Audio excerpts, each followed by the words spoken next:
Good evening, everybody. Welcome to NRL Supercoach off the bench TLT for round two. We don't have Brad tonight. Apologies, he's having a bit of a break for the night, so you're stuck with me hosting, and we're not live unfortunately because I don't have the setup to do it.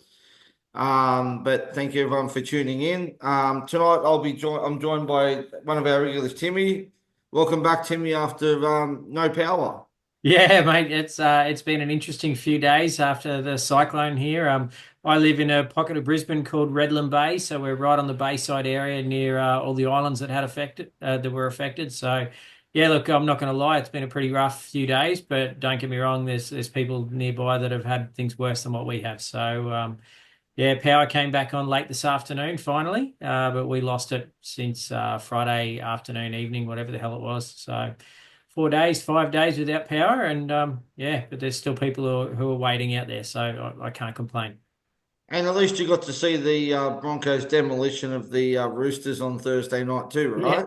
yeah, mate. That's the only game of footy I've watched all weekend. So look, round one's been a bit of a blur to me. I will throw a massive shout out to one of my mates from football, from my football team, Bevan, who answered an SOS last night. We were starting to get a little bit down in the dumps and didn't know what to do. We were about to throw a whole stack of food and stuff out, and yeah, he managed to get his power on yesterday. So he brought over a generator for us to use last night about 7:30. So. Could at least plug our fridges and freezers in. And then I knocked on the door of the old couple next door and said, "Here's an extension lead. Plug your fridge and freezer in." So yeah, so we're all sort of looking after each other out here, and I'm sure over Sam's side of Brisbane would have been much the same. Yeah. Well, speaking of Sam, it's good to have him back. It's another Broncos tragic supporter, and we're happy to have him back on after having some appearances on the BBL. And I know he's very keen to get back to playing Supercoach after not being able to play BBL. Welcome back, Sammy. How are you? Thanks. Yeah, good to be back. It's been a while, but yeah, it's nice the NRL season's rolled around again. Definitely my favourite sport. So yeah, looking forward to the rest of the season. I was able to watch a bit more uh, when we had power over the weekend because it was raining and I wasn't able to get out in the cricket field or do much coaching. So watched a bit of footy when the power was on, and then missed a couple of games when we had no power as well. No, it's good. It's good. I feel outnumbered here. I feel like it's New South Wales versus Queensland here at the moment. But anyway, Let's be honest, there's no competition there anyway. So yeah, yeah, look, you're only as good as last year. Just remember that. you boys got nothing. Boys got nothing. Jeez. All right, let's rip into the team list, shall we? So I've just done my usual quick analysis of each game. So Knights versus Dolphins for the Knights. Adam Elliott comes back onto the bench. Brody Jones drops out. For the Dolphins, Orland Keeney comes in on the edge. Mark Nichols and Cody Nikorima are back after missing last week's game due to the cyclone. Lemu's out with an eye socket injury. Finafaku's out with a concussion, and Sean O'Sullivan drops out. Finna who? Finna Don't fuck even you. ask. Don't Who's that no. guy? Don't stop it. Don't even. You're worse than It'll Brad. be worse trying to pronounce the Roosters alphabet blokes. I'm not even going to bother. Good job. Good job. Let's have a quick chat on this game. There's a couple of players that I'm very interested in. One for the Dolphins is Tom Gilbert. Sam, I'll go to you on this one. He looked good on the weekend. Played 60 minutes as well. Not bad price around about the 460, 470 mark. Any love for Tom Gilbert? Yeah, I think well done to anyone who started with him. I think he's a great option. Sort of wish I may have had him, but there was a few second row options that I was looking at. You know, it was a bit risky coming back from the ACL injury and last couple of years not playing much footy, so it was tough to get on him. But if he can stay on the park, I think he'll be a great super coach player for anyone who does. I'm glad that I didn't get on Fine Fuiaki just because I had him in my team the whole preseason. I was set on him. I was always going to have him. And then just before the round started, I decided to get rid of him and brought Hetherington in. I wasn't overly keen on him, but decided starting on the fields, I'd get him in. Also heard that Payne Haas's ankle wasn't great. So I thought, Haas might not get as many minutes and Hetherington might take a few more. So picked him and it's worked out okay now that Fuiaki's missed missing this weekend, and I wasn't sure if he'd get the 80 minutes each week. So yeah, Yeah. I was on him too all preseason as well, and when I saw their bench, I was a bit iffy whether he was going to get the 80 minutes, and I'm kind of glad, like you, Sam, I avoided that one. Tim, Dylan Lucas, another one who impressed again on the weekend. Obviously a bit pricey though. Yeah, look, he's one of the guys that I started down in my centre wing. I went really strong in my centre wing there, with a few guns and five decent players, I'd like to think. But yeah, look, Dylan Lucas was one of the first ones I picked and pushed him down there. It just gives you a little bit more flexibility. If something fails up in second row, you can move him up to second row, and then if you missed one of the early cheapies down in centre wing, you can bring one in. So yeah, look, it does give you a few more options. I know he was fairly heavily owned, and I'm glad I'm one of them. Yeah. And obviously Greg Marzu scored well on the weekend too, boys. I think, do we all own him? Yep. Oh, I don't. Sam does. Okay. I don't, unfortunately. I've been a big fan of him in the past with his game, the way he plays, but just looking back on last season's stats, even when he did play the full 80 minutes, he just didn't seem to have the work rate that he had in the past. So I did dodge him, but he'd be a nice player to own right about now. Yeah. My only concern is the fact that I own down in centre wing. I've got Lucas, I've got Marju, and obviously Ponga in down in fullback as well. So, or flex wherever the hell I've got him at the moment. But yeah, so that is a bit of a concern for me that they've got the buy in round 4, and obviously that's the first big round after price changes. So look, it is a bit of an issue. I've got to juggle things a little bit, but like I said, I did go pretty heavy in centre wing. So I currently, well, for round 1, I had Garrick, Purdue, and Toya sitting on my bench. Obviously, I played Garrick, but yeah, I've sort of got other options there. But yeah, it's obviously going to weaken the team a little bit if once I take those 3 nights out. And obviously too, Bradman Best, if he wasn't glue hands and he knew how to Mm. pass, I think Marzu would have probably gone close to at least hunting up that game too. Yeah, by all accounts, from everything I heard over the radio and stuff, he went pretty well. But yeah, Best just held that ball a little bit too long. All right, we'll move on to the next game. Warriors versus Manly. So for the Warriors, they got no changes. Manly, just the one change. Aioli comes in at prop with Takiaho dropping out with a knee injury. Boys, did we all captain Turbo? Yes. Yeah, I did too. Yep. Yeah. And do we all own all the Kawadu? Yeah. No, I don't. I seem to have a few differences from you Oh, guys. boy. Yeah. No Ola for me. I've only got Hopgood as my only real elite second row forward. Gone a bit weaker in the second row section. Geez, he looked good though, didn't he? Did you see some of those plays that he was doing out the back, and that little flick that he did to Turbo as well to set up the sub try, mate? I tell you what. I mean, they came out and said, "Oh, we should think about not going all the quota because he only averages 62 with Turbo in the team." After about 20 minutes of that game, I saw enough. I've just gone, "Yeah, nah, not this year. It's not happening."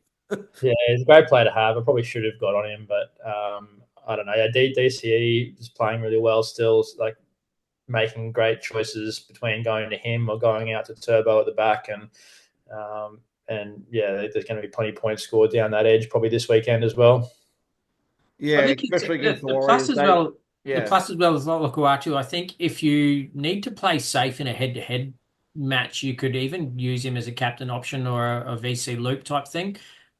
He's never going to give you much under about 50, and his sort of ceiling is generally somewhere around 75 to 80. So he's just about as safe as houses as you get in second row. So look, it is. He obviously doesn't have the ceiling, like I said, but yeah, he's certainly an option for a safe captaincy bet or a VC bet. I think obviously this is the game where I think most of us are going to probably VC Turbo, right? And then obviously we'll talk about the captain later. Then I'm sure we're all going to go, yeah. Yep. Yeah. Anyone else we want to talk about from this game, Sam or Tim, from the Warriors or Manly? Oh, let's talk about Metcalf, shall we? Do we all own Metcalf? Yeah, I do. I had him actually started with him on the field just because he was for Dylan Brown. I mean, we could get to it later, but I made a mistake because of that, and somehow left Dylan Brown out of my 17 altogether. I don't know how that mix-up happened, but I realised just after the game started that I'd put the reserve on Purdue instead of Brown. So that cost me about 50 points for the round, which is a big kick in the guts, but live and you learn. Yeah, I guess are we all keeping him? I know I am. I'm happy to give him another week. Obviously, I think Brad put out a stat the other night when we did Sunday's pod that he probably has to average about 70 points both these games to not lose any cash. Yeah, I could understand if someone went to someone like Brimson, even though it's a bit of a risky play. If they had a bit of cash they could use, but I think Metcalf's played some nice games in the past. He's scored points in previous seasons, so maybe it's just. I mean, the Warriors' side doesn't look amazing, but if they can gel a bit better, their spine can gel a bit better. There might be a few more points on offer for him. I'm just happy that he was named there. I was worried that they might actually drop him to bring TMM in, but obviously that hasn't happened. So pretty happy with that one. Anyone else, boys, before we move on? Yeah, the other one I'm obviously interested in, like a lot of others, is the cheapie Vimoga. I didn't play him, but he's on my bench. Not quite basement price, but there or thereabouts at 232K. So he's one that I'm obviously keen to keep an eye on. And again, I literally only got power back about 4 hours ago, so I haven't really had a really good look at how all the cheapies did. I'd imagine there's probably some sideways options there to go from him to somebody else. So yeah, I'll be sussing that out and see how he goes. By all accounts, so the guys. He's got a decent motor. He can play either in the front row or the second row if he needs to. So, yeah, I'm interested to see how his minutes really did pan out and what their plan is moving forward. Well, I think he only played around about 15 minutes or something. That was the thing. He's a PPM beast. He's just got to get the minutes, Tim. I've got him as well. So I'm in the same boat. And that's it. I know he's highly owned, but just from purely listening to the game on the radio, all the commentators seem to be of the agreements as well that he's a big minute player that should have got on the pitch a lot earlier than he did. The game was done and dusted by the time he and I think when he and Aaron Clark actually got on the field, the game was all over. So yeah, it's a tough one. I've got him too, but like the rest of their forwards are all historically play good minutes, are quite fit forwards. Like even their front rowers, Fisher, Harris, and Barnett can play big minutes if need be, even though they will sub them off at times. But Capewell, Niokore, Clark, and then on the bench with Walker and Ford, they all can play good minutes if need be. So, it's a bit of a worry. I'm not sure if he will get opportunities to play big minutes. But I was looking this afternoon to see if there was someone to trade him to, and I'm happy enough with who I've got anyway. But there's not too many other cheap guys who are really standing out. There's Fekete from the Roosters that's starting this weekend, but he's not guaranteed to start once Radley comes back or whatever the Roosters do with their forwards. So I'm not sure there's many other amazing options, but we'll see.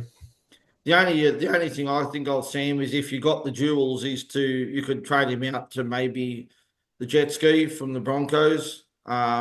I've got him already. Yeah, and then there's another bloke. I can't remember his name. He played off the bench for the Dragons as well. I think it was Harrison Stewart, maybe it might have been. Yep. And now obviously that they've lost Ryan Couchman for the season with an ACL, there's a chance that he could get some decent minutes too at rock bottom price as well. He's front rower. We'll talk about the next guy you just spoke about in a minute, Sam, that Fueki guy. So we'll roll into the next game, Panthers against the Roosters. So the Panthers just one change. Brian Tottle comes in. Olamoni goes back to the centres and Luke Garner goes back to the bench. Patoa drops out for the Roosters. Fekete, I nearly got that. Gee. Starts at lock. Ex-Parramatta player Makatoa goes onto the bench. Sua Wong moves to the edge and Victor Radley is out with concussion. So, yeah, this Fekete guy, Sam, I don't mind him, actually. If he's going to be starting lock, we don't know how long Radley's going to be out for, which we'll speak about in a minute. Obviously, we can probably give the other guy from the Warriors one more week, but I don't mind the trade to him if he's going to get the minutes again this week.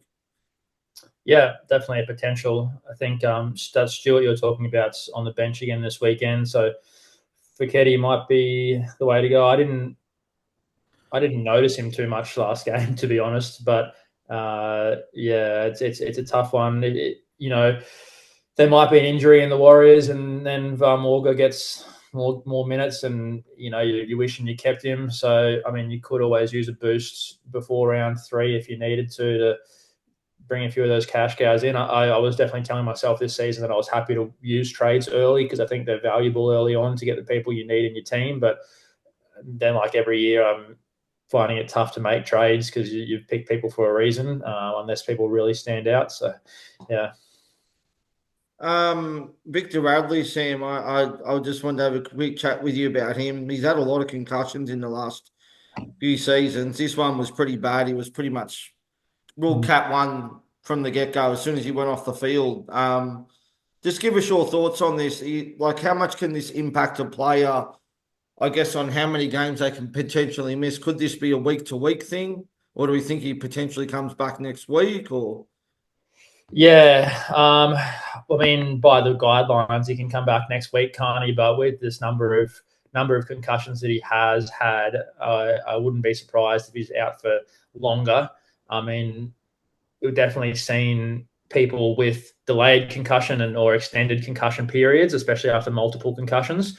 But even if they feel good, even if you feel like everything's fine, you've seen that people in the past, after having a few, are more sensitive to getting them again. Like even a small knock can just set it off, and just that the brain's a bit sensitized, where there's a little bit of leftover inflammation around the brain that's causing a bit of increased pressure in that area. Yeah, I mean, we've seen it with guys like Will Pukowski in cricket as well. It doesn't take much at the back end of his career to set off concussion after all the ones that he'd had. Kalen Ponga's had a couple of issues, but he seems to have gotten away from them a little bit of recent times. And it's not even just the short term, like during the playing career, just to consider. It's thinking about long term issues with CTE that we've heard a lot of footballers and players from other sports that have had the issue with that long term inflammation in the brain from the chronic traumatic events that they sustained during their career. a couple of the ones that I came to my mind, Jake Friend was a prime example. I think Boy Cordner was probably another one too.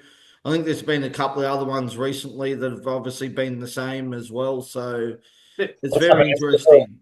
All Roosters players you're mentioning there. Yeah, I was gonna say the same thing. That it is. Robbo doesn't seem to mess around with those either. He does like to give the guys their downtime. Teddy had a few early on. I'm actually really surprised. Obviously, it's the only game that I did catch last week. In that same incident, like Teddy obviously got hit pretty solid as well. He was the other head that was hit. So I was actually really surprised, especially with his concussion history, that he didn't go and spend 10 minutes on the side or 15 minutes on the sideline as well. Obviously, it comes down to the independent doctor. They have a look. He wasn't wobbly and things like that. Well, I mean, I kind of thought he was straight after the tackle instantly, but it wasn't like it was just a really, really quick second thing.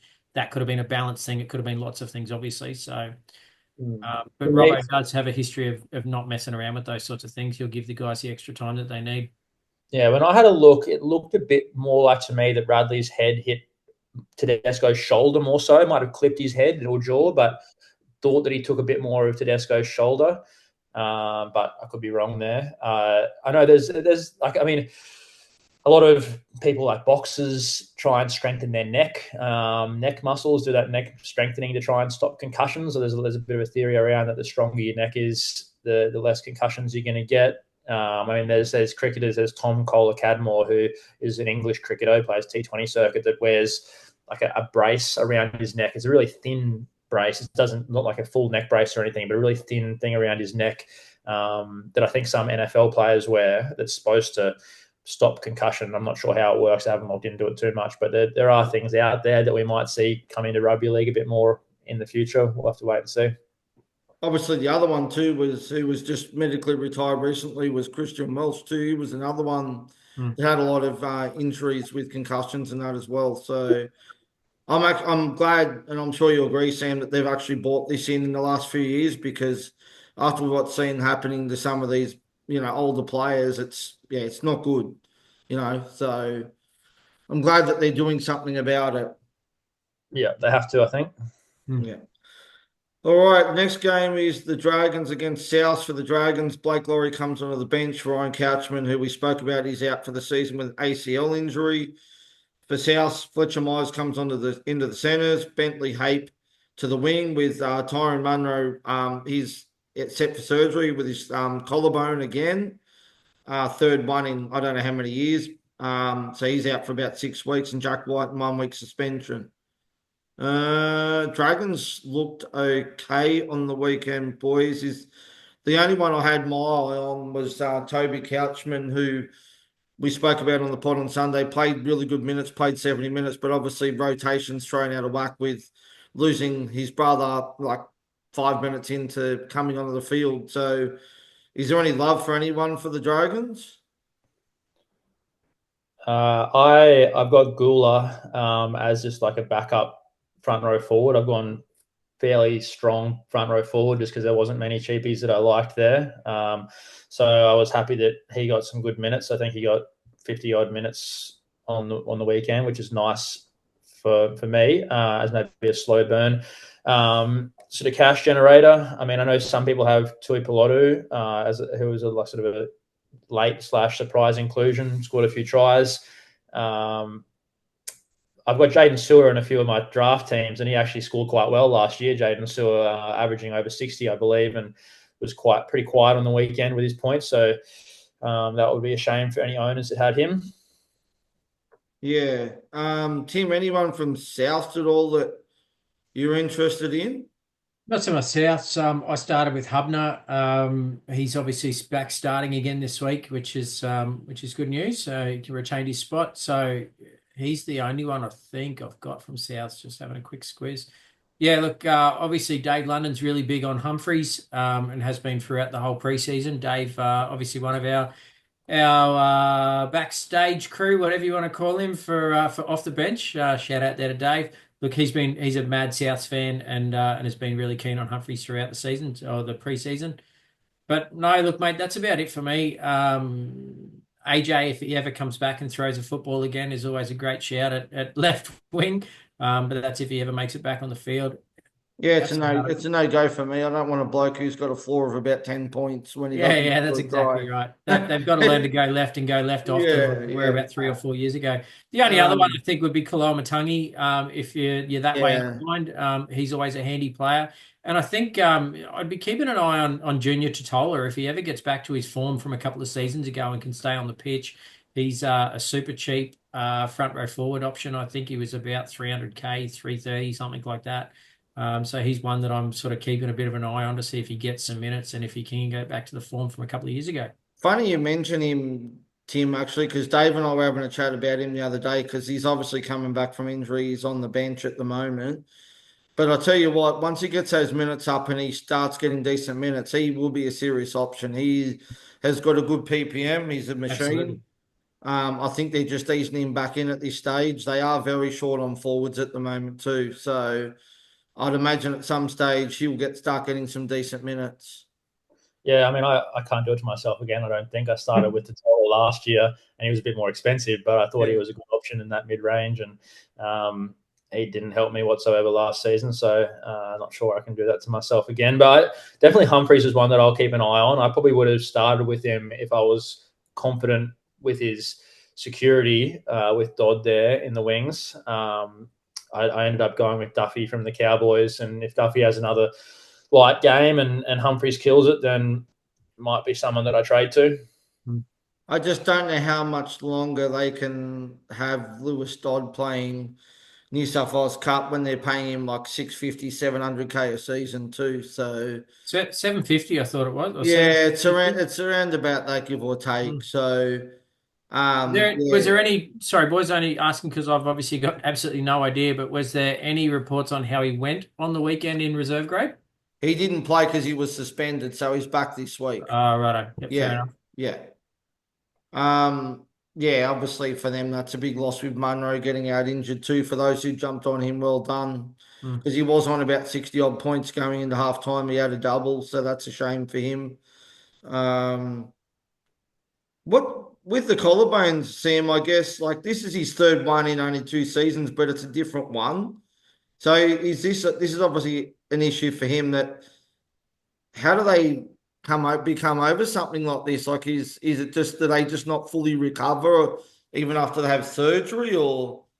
Yeah, I mean, if you've injured it in the past, it's always more likely to happen in the future. There can be a sort of a weak spot there from the previous injury. But even if not, even if one side's happened a few times, the other side, it might be a genetic thing where he just has slightly thinner or yeah, not as strong collarbones, just a genetic thing. And he's not the biggest, strongest guy with much fat to pad those collarbones either. So it's just something that he's probably more susceptible to, which is tough as a footy player. I guess there's things like they could find a way to put some padding over there and sort of tape padding over his collarbones, which isn't overly common, but I'm sure at that professional level, they'd find a way to try and make that work to keep him on the park in the future. He'd be look like a bit of a gridiron player then with all these That, big shoulder pads on him. that's what And I he's was just only like thinking. a Go skinny back bit to old rake like school this rugby as league shoulder well. pads.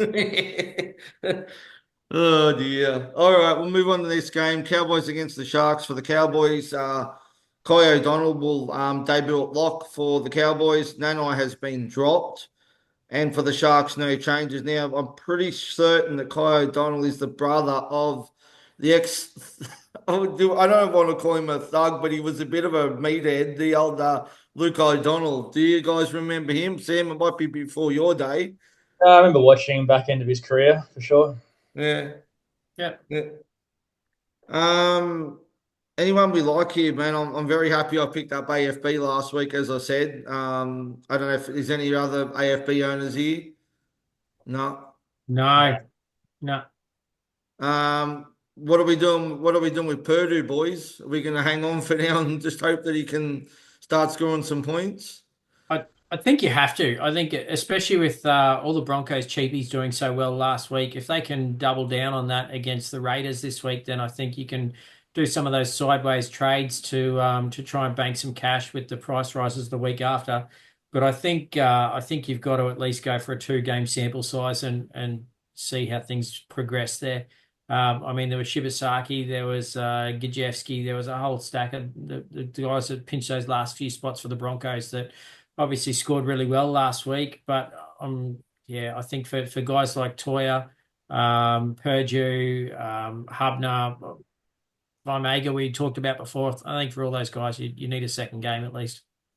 Yeah, I've got Toya and Shibasaki already. I'm not sure if there's anyone I would switch to for Purdue. Yeah, got to, all it takes is one big game with a couple of tries and he makes some cash for you. And I can't trade him out because he's in my team name. So got to leave him. You do that, you'll have to change your team name, Sam. That's it. That's why I played him in my 17 on the weekend, obviously. Yeah, well, actually, we didn't speak about Toya, did we, boys? Just quickly touch base on him. We all own him, I know, but if you don't own him, are you trading him in this week against the Panthers? He did look really good that last game. He did score 80 odd points. He's a tackle busting machine. Would you be bringing him in this week or would you be waiting a week? I think you have to wait a week just because of the fact that Billy Smith's in that extended bench. And, even though he had a great game, Toya, there's a big chance that they bring Billy Smith back in. So if it wasn't for that, you'd probably bring him in. But yeah, with Billy Smith in the wings, you might have to wait. Yeah, wait a game or two and just have to hope that he doesn't get injured again. That's the only thing. Yeah, that's exactly right. He's on. Yeah. He's going to be on borrowed time, surely. We can bring it. I think Robbo needs to bring him in for the alphabet instead and keep Toya in the team. And my money's on doing exactly that. I think the tackle bust, the way that he ran the ball last week alone, just shows that he's definitely an NRL player and deserves to have a spot there.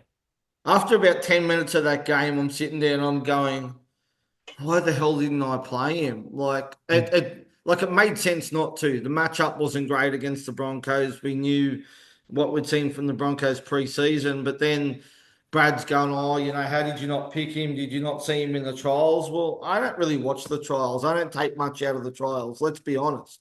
I mean, with the trials, they field half their team for half a game and then they take them off. So Yeah, and You that know?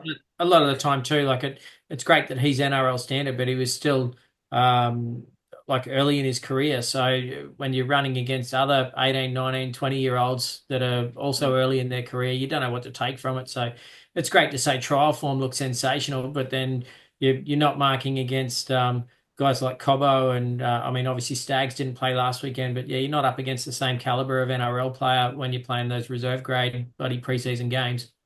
Yeah. All right, let's move on to the next game, which is your boys' game. It's the Raiders against the Broncos. For the Raiders, Matty Nicholson will make his club debut on the bench. Just some pity. We've got Albert Hopewadi coming on the wing with Savage out suspended. Josh Papali goes to prop with Tapani out suspended, and Morgan Smithies will start at lock. Now, boys, Tamale, Tomato, however you want to pronounce his name.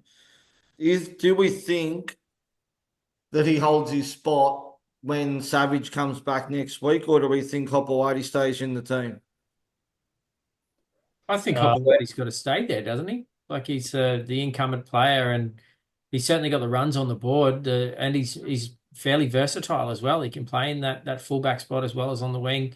Yeah, I don't know. I think this is a really tough one, and it's obviously been the question that we've all had throughout preseason. And those that ran him, obviously, he got the points last week. He scored 70 odd, I think, from something that I saw. So. But yeah, I don't know. It wouldn't surprise me if he's the one that does drop out. yeah, I didn't start with him, so that's probably the guy I could go per due to. But yeah, just hard with Hopewadi there, and even harder now that Savage has been suspended. That we have to wait another week to find out what they're going to want to do.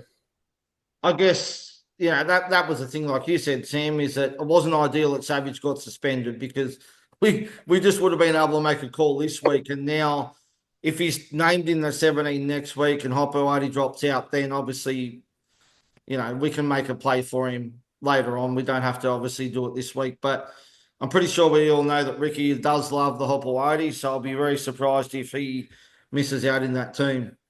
But and that's just it. Is he the same player that like last season's Kale Ero that got a start, and then we all sort of said, oh, he's only a placeholder for this week, and then somebody else got injured the following week for a week, and so oh, he's just a placeholder, and the bloke just ended up staying there for the whole season. So is he the same player as sort of that scenario from last year? So he's definitely going to be one to keep an eye on. If he gets named next week, I think he's someone that you're going to have to jump on unless you didn't get on Toya, assuming that he'll keep his spot and he'll be named again next round. So yeah, I don't know. I think they're probably the 1 and 2 at that price range at the moment. We'll have to wait and see then, won't we? Mm. Broncos boys. Where do we start with this one? That mate Payne Haas, how good was he? I mean, you said Sam. I think a lot of people were unsure to start him, coming back from the injury and weren't sure what sort of minutes he get. But just from the get-go, he was just in absolute beast mode. Yeah, he was very impressive. Yeah, I was thinking about starting with him, but was worried about the ankle, which seemed to be causing him a bit of trouble leading up to the season. So went without, but he was very good. I mean, everyone in the Broncos was quite good. Most of them are quite good. So you could be on nearly any players there and be happy with how they went. But he's someone that you've got to have at some stage throughout the season, probably. Pat Carrigan, Timmy, very impressive as well, I thought. Yeah, Yeah, mate. he's just got a motor. He just keeps going and going, that bloke. He's just a machine. And he did exactly what I said last week he was going to do, and I talked through it throughout the preseason when everyone was so high on Hetherington. I always thought that Hetherington would be the first one that does come off, and Paddy would just move into that lock role, and they'd bring Xavier Willison and Corey Jensen on through the front row. So look, I wasn't surprised at that at all, and I can see that being the way forward. Unless there's injuries and they have to shuffle the deck chairs around on game day, I can see Paddy he might start in the front row and just move to that 13. Yeah, I've got Paddy in my team. My bold prediction was that he would get 90 plus, and he did. It might not have been that bold, but he got there just. So I think I'm happy with him with that dual position as well. I think you were the only one who got close to their bold prediction too last week. I'm pretty sure about that. So, I got mine. I said what was it? Turbo, Ola, and Garrick for 250 plus, and I think they smashed it out oh of the yeah, they park. would have got that for sure. Yeah, that's right. That's right. Just quickly, I'm a very happy owner of Shibasaki and also Jesse Arthurs. I did play Arthurs, but didn't play Shibasaki. But what a turnaround from him! I mean, for a bloke who was pretty much not even being picked in the Cowboys team last season, I think it was, to starting this week. Geez, I hope Stags can stay it a bit longer. We can make some more coin out of Shibasaki. Yeah, it's going to be interesting. So he was at the Bronx, then he went to Newcastle, left Newcastle, went to the Cowboys, from the Cowboys back to the Bronx. So he has done a bit of a full circle. But mate, he actually looked really good out there on the weekend, and certainly did his job justice. And it's going to be a bit of a headache for Madge to try and work out which players they're going to keep where when everyone's at full strength.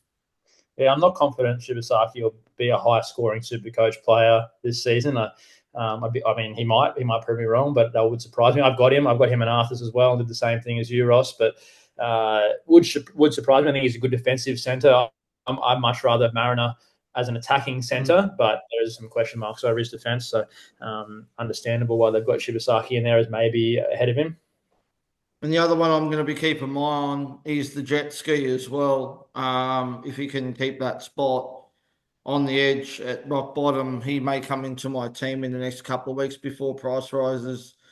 After Charlie Goomer didn't get picked on this weekend for the Eels, which we'll talk about in a minute. So that's a bit of a disappointing. Another NPR that I didn't want as well. So Was Gajewski, he's second row only?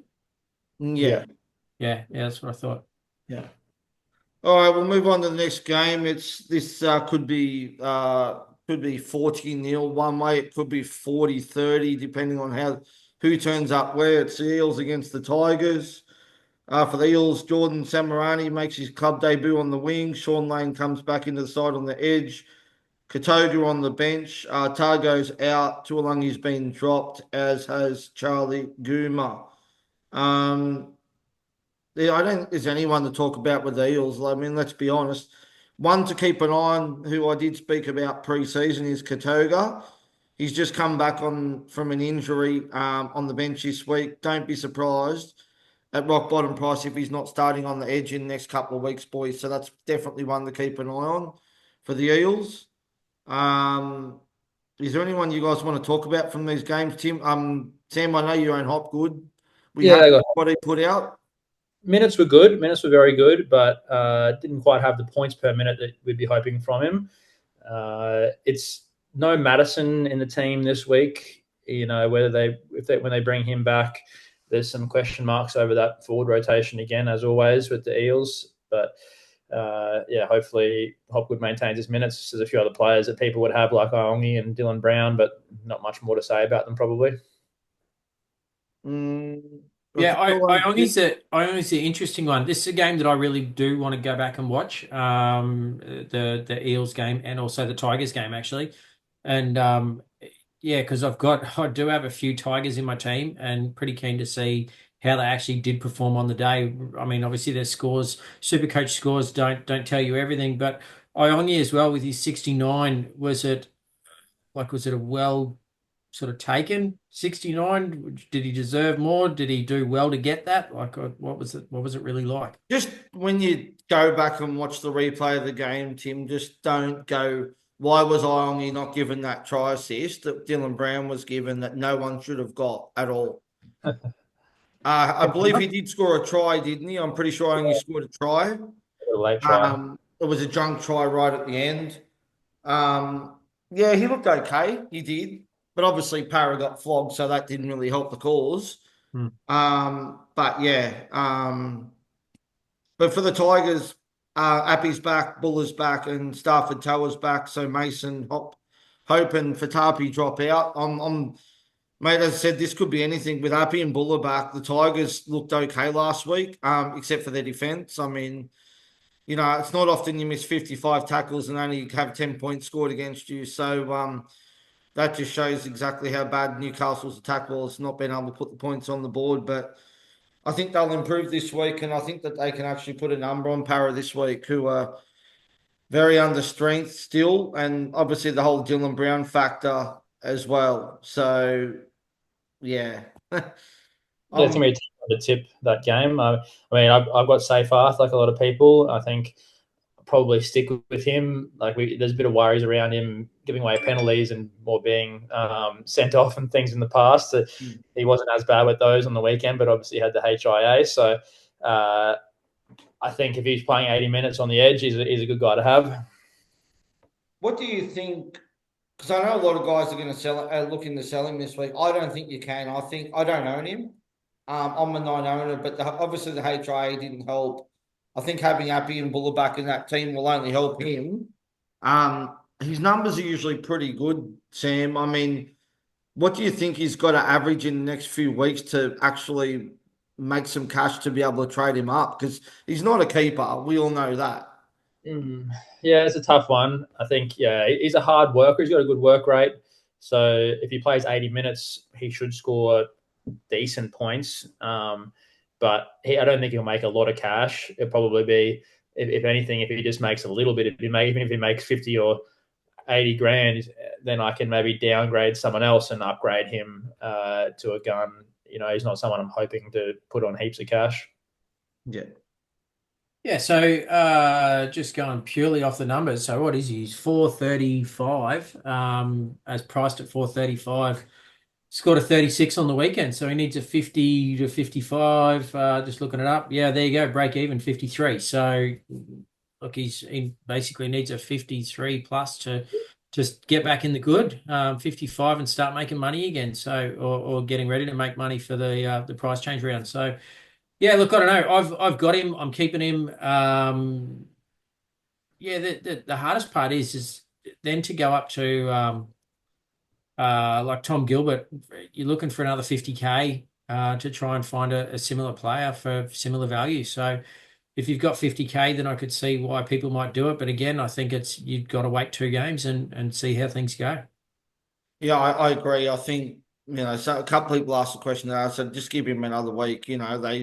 They said they get Appy and Buller back. We'll see what happens from there. He's not losing your cash this week. So Well, I'll for definitely be HIA, waiting a week. he's off the pitch for 15 minutes, and he's also not making points while he's off for 15 Yeah. minutes. So even if he's a point a minute or something like that, you add 15 points to it for the sake of him missing the field, and then the amount of points that he could have made while he was there. So yeah, it's a yeah, so you'd like to think he's 50 plus, something like that. My biggest question, boys, again, because I haven't seen the game, how did Jerome Luai look? I've only got him and Metcalf in my 5'8" spot, so I think I'll be sitting Metcalf this week until things improve, but I'll absolutely be playing Jerome Luai. I would like to think with Jerome Buller back and also Appy, maybe he doesn't get as much ball, but then maybe in attack as well, people have just got too many players to look out for, and that's the kind of game where Luai does like to stick his nose out and take the ball himself a little bit more. Yeah, I think he had his hands on the ball quite a lot, Luai. I think if anything, it'd be bad for Galvin's game. He might not have it quite as much ball, Lockie Galvin. So I think Luai is not a bad option for you. I think he's got some points in him. So I think he'll get his hands on the ball a lot. I didn't see the game. I saw the first half. I was at the Swans game watching them lose, but that's another story. Luai, I like Luai. He run the ball a lot, and I think the link up with Appy now will help. I think that will only help Luai's game. So, yeah, I wouldn't be hitting the panic button yet, Tim. I think he'll do okay, and I like it as a pod option for sure. So. And that's what I've got him for. The amount of times I nearly went to Munster especially in the week before, and had I been watching games over the weekend, I still had the cash there. I could have actually done it and may have pulled that string, but yeah, you can't do much with no internet, no power, and nothing else. So anyway, is what it is. But look, I think now he's a hold, and I'm honestly hoping that he's a season long hold. We'll wait and see. Yeah, We know how volatile that 5'8" position can be. that's it. All right, last game is the Dogs versus the Titans. For the Dogs, just the one change. Josh Curran is back from suspension on the bench. Harry Hayes drops out. Titans had the bye last week, and there isn't much to speak about there, except for the fact that Dave Fafita is coming off the bench now. As an owner, I don't think I'd be too concerned because I think he'll come on after like 20 minutes anyway and probably play 60 minutes or so anyway. I'd imagine he's going to get a lot of him. He'll do some serious impact off the bench. We've seen he can do that before. So I wouldn't be concerned if I was an owner. I do have my eye on Tino on this game too. I didn't start Tino, but he's another one definitely who's underpriced, and I'll be definitely be keeping an eye on him for sure. Yeah, I was close to going Tino, but with the round one bye, I couldn't do it to myself, and then coming off the injury, thought it would be a wait and see. But with that front row position as it is, it's definitely an option long term. Yeah, Brimson might be a guy some guys go to, but yeah, I don't think I could buy for Feeder knowing that he's starting on the bench, but he certainly could still score decent points from there. Yeah. The way I'm looking at it is Tino owes me because I ended up I brought in Tino, started with him, and then instead of going a cheapie, I went Nat White. So yeah, he owes it to me because otherwise it was going to be up to AFB and AFB. Yeah, I just won't talk about how well he did on the weekend. There's a couple, obviously, to keep an eye on. Other couple of ones to keep out from the Titans, and I'm very interested. Obviously, Brimson, Hmm. that 5/8 position is pretty much mud. I think Jaden Campbell's another one who to keep an eye on. And the big pod, like huge pod, if you've got the balls to wall play to do it, is Keno Kinney at 1% ownership. He's another one. If he starts to drop some cash, I mean, I know we've all got Ponga and we've all got Turbo, but come round four, round five when I only maybe maxed out, not doing much, could be a great sweep swap to, or a little bit more cash to go to him. What do we boys think of Kinney? He was good last year. Yeah, look, for me, it's a round four option to go start playing the fullback roulette and go from KP sideways over to Keeney. And I think he's about 700K as well, isn't he, from He memory? is. Yeah. So, yeah, it's going to be interesting to see over this round and next round. And that may be a possible option there. Yeah, I think he's a good player. I think at that price point, I don't think points wise he's quite up to the elite standards of some of the other fullbacks. That for me to trust him enough at this stage. But I think he's a good player and definitely a decent option if someone wants to try and have a point of difference. Yeah. All right, well, that's all the team was covered off. We're just going to have a quick look at the trades for this week. Looking at the trade out, boys, Metcalf's number one, which we've already spoken about. Yeah, I think we've all had our say on that one already. Stefano's at number two. Good on you if you've got the cash to go up to Payne Haas because I think that's a great trade. I don't mind it. Stefano wasn't really getting the minutes, and I think I don't mind that trade.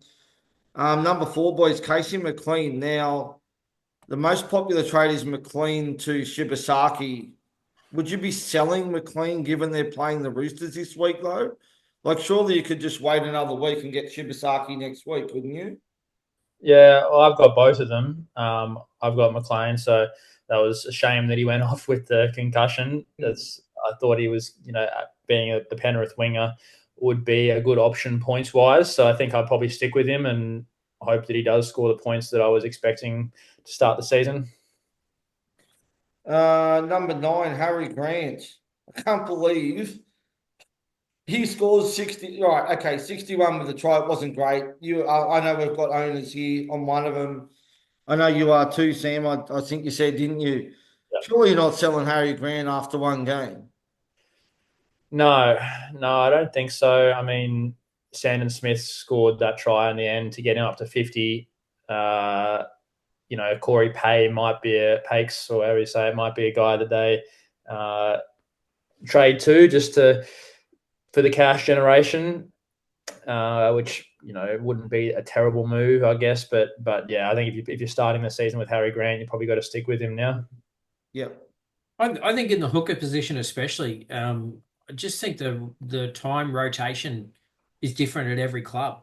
So I mean, you look at the Broncos; they've got Billy, and they've got Pakes there as well. So on any given week, for teams like us, it could be the player who seems to be playing better at the time, whether the other player comes back on the field or not. Like it's like if Corey plays 30 minutes straight and then Billy comes on for the last 10, but if Billy's killing it, does Corey come back on? Or yeah, who knows? So I think like the Raiders aren't much different. I think a lot of the teams have got the ability to almost go a 40-40 split with hookers and backup hookers or whoever comes in as a sort of a bit part player. So yeah, look, I don't know. It's going to be really interesting. I don't think you can do much with hooker just yet. I think it's going to be a bit of a wasteland position until we really start to see the minutes and which players are given more opportunity, I guess. I think the other thing too with Melbourne, we know that they love to share the points around now. Obviously, Hughes and both Harry Grant didn't really have to do a lot on the weekend with Pappy and, Munster basically running the show. I think if you're invested in Harry Grant now, you're invested in him for the season. I mean, you know what you're going to get out of him. I mean, he could come out next game against, against Penrith and put 100 up. You just don't know what you're going to get. I can't do it. Number 10 is another one too. Nico Hines, number 10 on the trade out list, boys. Surely that's just as a straight swap to Nathan Cleary. I'm not going to say anything, but I'm actually doing it. Mm. I know, Sam. I know. I've had this conversation with a couple of people already that, someone's like, why did you start with Hines over Cleary? Because number one, Hines had the easy draw. Number two, we thought he was goal kicking. Well, he's not, is he? And in the position that I'm in now at the moment, if I don't bring in Cleary and he scores 150 and people captain him, that's 300 points I miss out on. I will go from like 400 to 5,000 minimum. So I can't do it. I'm happy to play some halfback roulette. We use usually the fullback roulette, but I reckon if Hines gets the goal kicking back and he starts to score some points, I'm more than happy to go back. But it all depends on what Cleary's doing. Yeah, I mean, the Sharks do have a pretty good matchup by the looks of it with the Cowboys this weekend too. So Hines could still score some points, but without the kicking, it is disappointing. I'm glad I started with Cleary, but against the Roosters this weekend could be anything. Yeah. The tough part too, the fact that it's Cowboys in Townsville as well, isn't it? So those guys actually, let's be honest, they grow an extra leg when teams go up there. So it is a bit of a fortress up there at I was going to say Dairy Farmers, but it's not that anymore. It's Queensland Country Bank Stadium, same place, different stadium. So yeah, look, it's going to be interesting. I'm probably going to hold Nico this week. He's going to be, I don't know, next week's going to be really difficult because there's a lot of players that are in form from round one. But let's be honest, it is only round one, and you don't want to be pulling your team apart in round one. You've spent 5-6 weeks or whatever throughout the preseason with all the logic and homework that everyone's done to put their teams together. I don't think you can tear it apart after one game. I think teams have got to wait and see. Yeah. There's one person I just want to talk about on the trade in, boys, and this is a complete and definition of trade of chasing points. Chasing points. I'll get there eventually. Number 5, Satilia Tupanua, boys. Not even starting this weekend. He got a double. He was shifted to the centres when Stephen Crichton went off injured. Surely this is you can't, can you? I mean, he's 425k. He's not even cheap. Doesn't make sense to me. No, it's the absolute epitome of chasing points. Don't get me wrong. Look, he looked all right when he was at the Roosters, but he's got to get one of those starting second row spots before I go into any entertainment of idea of bringing him into my team. All right. Well, that's it for the trade. That's all I want to discuss with the trade in and trade outs. Just quickly before we wrap up, boys, let's go around to you, Sam, first. Trades for this week and VC and Cs if you're making any trades.